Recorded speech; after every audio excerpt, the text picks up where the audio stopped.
everyone, welcome back again. Today, once again, I'm here with you, and today we are going to start our next chapter, that is profit and loss. तो ये जो word हैं profit और loss, ये हमने बहुत बार जो है यूज़ किए हैं अपनी लैंग्वेज में. हम इसको यूज़ करते हैं प्रॉफिट और लॉस. आप लैंग्वेज में भी पढ़ते हो, आपने ऑपोजिट वर्ड भी पढ़े हैं, but what is the meaning of these words in mathematics? So we will discuss it. Okay, तो इसके लिए हम सबसे पहले एक छोटी सी एक सिचुएशन डिस्कस करते हैं. सपोज दिस इज़ रिया, और रिया क्या कर रही है? She went to the market, और मार्केट में उसको एक बहुत सुंदर सी ये डॉल मिली. ठीक है, तो she buy this doll for ₹1000. अब उसने ये डॉल जो है 1000 रुपीज़ में जो है ख़रीद ली. फिर वो क्या हो गया, बहुत खुश अपनी फ्रेंड के घर चली गई उस डॉल को दिखाने के लिए. तो जैसे ही उसने अपनी फ्रेंड अनीता को वो डॉल दिखाई, तो उसकी फ्रेंड को भी वो डॉल बहुत पसंद आई. ठीक है, तो क्या हो गया कि जब उसने वो डॉल अपनी फ्रेंड को दिखाया तो उसकी फ्रेंड को भी बहुत पसंद आई. तो उसकी फ्रेंड ने कहा कि ये जो डॉल है ना, तुम मुझे दे दो, I will pay for you, मैं जो है आपको इसकी पेमेंट कर दूँगी. तो Riya smarter girl, she said okay, मैं जो है ये डॉल तुम्हें दे दूँगी, but for this you have to pay ₹1200 for me. आपको मुझे कितने देने हैं? ₹1200. और क्या हो गया कि अनीता ने जो है 1200 रुपीज़ जो है रिया को दे दिए, एंड डॉल जो है वो अनीता की हो गई. अब देखिए इस पूरी सिचुएशन में क्या हुआ. 1000 रुपीज़ की उसने डॉल ली, लेकिन किसने? रिया ने. लेकिन उसको फर्दर आगे जो है अपनी फ्रेंड अनीता को जो है उसने 1200 में बेच दिया. अब क्या हुआ, देखिए उसने 1000 में ली और 1200 में उसको सेल कर दिया. तो उसको क्या हो गया? उसको फ़ायदा हो गया. फ़ायदा मीन्स प्रॉफिट हो गया. कितना प्रॉफिट हो गया? ₹200 का. So this is profit and loss. Now, before we start its question, we need to understand few terms which are related with this chapter. So the first one is cost price. अब उसी situation को देखिए, रिया ने market से वो doll 1000 rupees में खरीदी थी. सो 1000 is the cost price. Okay, so the meaning of cost price is the rate at which a thing, an article is purchased. Okay, the rate at which an article is purchased called cost price, और हम लोग इसको short form में लिखते हैं CP. Okay, now the second thing क्या हुई, जब उसने क्या किया, रिया ने उस डॉल को फर्दर अनीता को बेच दिया. अब उसने उसको सेल कर दिया कितने में? 1200 रुपीज़ में. तो this 1200 is the selling price. And what is the meaning of this selling price? Selling price is the rate at which an article is sold called selling price, और इसकी शॉर्ट फॉर्म होगी SP, यानी जिस rate में किसी चीज़ को हम बेच रहे हैं that is your selling price, और जिस रेट में किसी चीज़ को खरीद रहे हैं that is your cost price. अब अगर हम रिया को ही देखें तो रिया के पास दो प्राइस हैं. 1000 that is cost price, and the second जो उसने अपनी फ्रेंड को बेचा 1200 that is selling price. Okay, so next is profit. Now what is profit?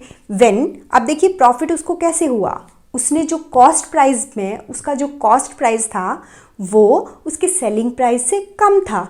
तो उसी केस में उसको प्रॉफिट हुआ ना. मीन्स उसने कम अमाउंट में चीज़ को खरीदा, लेकिन ज़्यादा अमाउंट में उसको आगे बेच दिया, तो उसको क्या हो गया? प्रॉफिट हो गया. So what is the meaning of profit? Profit when selling price is greater than the cost price, in that situation we have profit.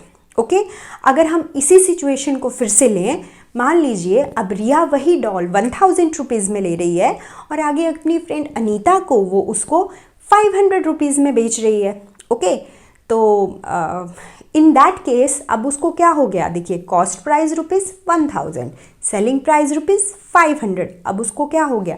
Loss हो गया. Okay, so the what is the meaning of loss? When selling price is less than the cost price, in that situation we have loss. We have discussed all four terms which are related with this chapter.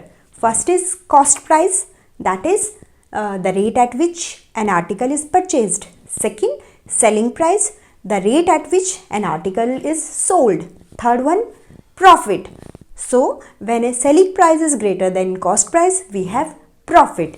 And the last one is loss. And when selling price is less than the cost price, we have loss. Now, let us discuss this whole situation in terms of maths. So what was the cost price of the doll?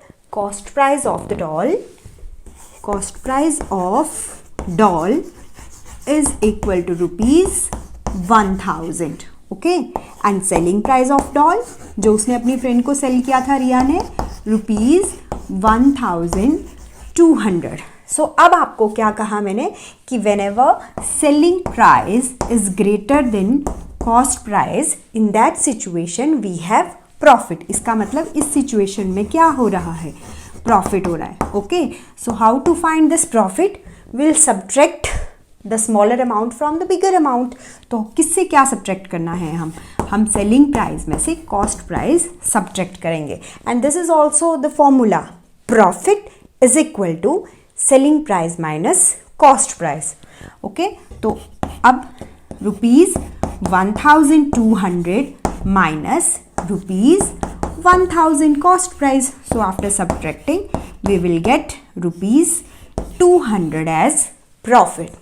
Okay, and the second situation in case of loss which we have discussed, in that case cost price कितना था? rupees 1000. और फिर selling price कितना कहा था मैंने? rupees 500. अब उसने क्या किया? अब यहाँ पे क्या हो रहा है? और we can say that selling price is lesser than cost price. Okay, तो ऐसे सिचुएशन में क्या होता है? Loss. And formula for loss मतलब आपको क्या करना है? बिगर अमाउंट में से स्मॉलर अमाउंट ही सब्ट्रैक्ट करना है. Okay, so loss is equal to cost price minus selling price. Cost price minus selling price. So cost price है रुपीज 1000 और सेलिंग प्राइस है rupees 500. So after subtracting we will get the loss of rupees 500. So वही सिचुएशन जो हमने discuss की उसको हमने मैथमेटिकल टर्म में सॉल्व कर. Now let us discuss few examples related with profit and loss. Okay, so this is the table for you. Here you have given cost price, selling price, profit and loss.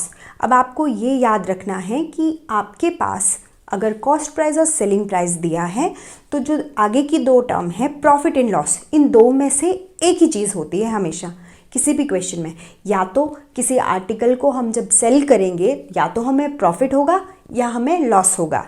दोनों चीज़ें कभी एक साथ नहीं हो सकती. Okay, सो इसी के बेस पर हम लोग कुछ क्वेश्चन सॉल्व करते हैं. ओके, देखिए फर्स्ट वन कॉस्ट प्राइस कितना दिया है आपको?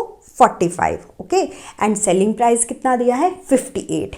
यानी 45 रुपीज़ में हम कोई चीज़ खरीद रहे हैं और उसको 58 रुपीज़ में बेच रहे हैं. ठीक है, तो इट मीन्स हम क्या कर रहे हैं? We are selling in higher amount. हम ज़्यादा अमाउंट में जो है चीज़ को बेच रहे हैं. तो सेलिंग प्राइस जो है वो कॉस्ट प्राइस से ज़्यादा है. It means in that case we have profit. तो कितना प्रॉफिट होगा? We have to subtract 45 from 58 और after subtracting we will get 13. और लॉस इस केस में नहीं होगा. Okay, now the second one. अब सेकेंड केस में देखिए आपके पास कॉस्ट प्राइस है 146, सेलिंग प्राइस है 135. अब देखिए इस केस में क्या रहा है? ठीक है, आप ज़्यादा अमाउंट में किसी चीज़ को खरीद रहे हैं. ओके, और उसको बेच रहे हैं लेसर अमाउंट में. It means in this case we have loss. ठीक है, तो प्रॉफिट का जो कॉलम है वो खाली रहेगा. और लॉस हम कैसे निकालेंगे? We subtract selling price from cost price, or we can say that loss is equal to CP minus SP. So after subtracting we will get rupees 11 as the loss. Okay, now third situation, cost price rupees 25.00, selling price rupees 23.50, and now compare the two terms, cost price and selling price. क्या है ज़्यादा? cost price. It means again in this situation we have loss. तो loss हो रहा है, इसका मतलब profit नहीं होगा. So loss is equal to cost price minus selling price. तो जब हम इन्हें subtract करेंगे, these are the two decimal numbers like decimal, so we can subtract these numbers easily and our answer is rupees 1.50. So in this way we can solve any type of question. So let us discuss few more statement sums related with this chapter. The cost price of a book is rupees 50.50 and selling price is rupees 65. Find profit or loss. Okay, so this is the question. देखिए आपको खुद ही सोचना पड़ेगा कि इस question में profit हो रहा है या लॉस हो रहा है. So what will be the statement of this question? Cost price of book rupees 50.50. Okay, selling price of the book rupees 65 as it is given in the question. Okay, so now we have to find out the profit or loss. और वो कैसे पता चलता है? Now what is profit? When cost price is less than selling price, or we can say that when selling price is greater than cost price. दोनों में से कोई भी सिचुएशन आप बोलिए, अगर एक चीज़ बड़ी है तो ऑटोमेटिकली दूसरी चीज़ क्या होगी? छोटी होगी. So selling price is greater than cost price. It means in this situation we have profit. And what is the formula for profit? Selling price minus cost price. Basically ये आपको लर्न होने चाहिए ये फॉर्मूलाज, ठीक है?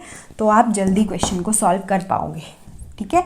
So rupees 65 minus rupees 50.50. Now subtract. So these are unlike decimals. आप इनको पहले लाइक में कन्वर्ट कर दीजिए and then you can subtract. और after subtracting we will get our answer rupees 14.50. So ये हो रहा है profit. Okay, so profit of rupees 14.50. Cost price of a doll is rupees 195 and its selling price is rupees 181.50. Find profit or loss. Okay, so once again we will solve this question. Cost price of doll rupees 195, selling price of doll rupees 181.50. अब आपने क्या करना है? Situation को देखना है. Okay, अब in situation selling price is less than cost price, यानी कि हम कम अमाउंट में किसी चीज़ को आगे सेल कर रहे हैं.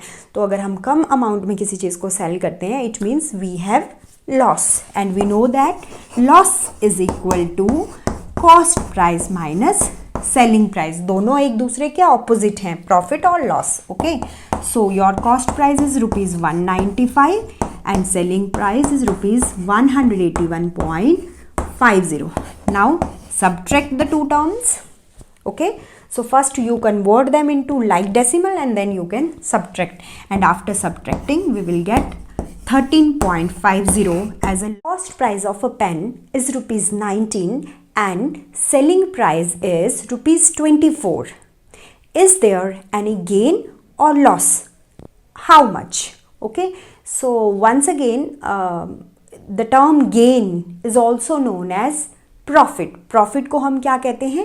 gain भी कहते हैं. ओके, सो ऐसे कंफ्यूज नहीं होना है आपने. ओके, तो क्वेश्चन है कि जो एक पेन है उसका कॉस्ट प्राइस जो है वो रुपीज़ 19 है और उसका सेलिंग प्राइस है rupees 24. So you have to find out profit और loss. So what we can say? CP of pen rupees 19, SP of pen rupees 24. Okay, so now again in this situation selling price is greater than the cost price. It means we have profit, and profit is equal to selling price minus cost price. So again we will subtract 19 from rupees 24 और इसको subtract करके हमारे पास profit आ गया rupees 5. Okay, profit or gain.